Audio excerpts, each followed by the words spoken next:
Balaca. Məhəbbət sağ ol. Sağ ol, çox sağ ol. Məhəbbət, mən bugün qızla görüşə gedirəm. Qızla, bir dumançı. Canın olsun, şişir. Yaxşı. Ciddi münasibətdir, məhəbbət.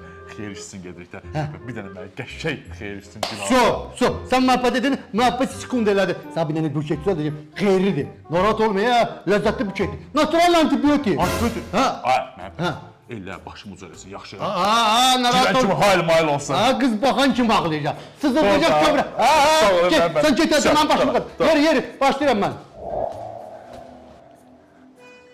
Məhəbbət, kil hazırdır. Hazırdır nə? Bir dənə gül hazırlamışam. Möhtəşəm. Bir dənə gözünü yum.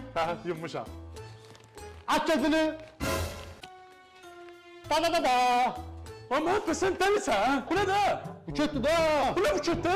Başı xarabdır, sən belə buket olur. Demədin xeyirli buket olsun. Mən də sabrımla buket hazırlamışam da soğanlar. Ne be? Mən xeyri buket demədim, dedim xeyir üstün mənə buket lazım. Başı xarabdır sənin. Bilsən nə var?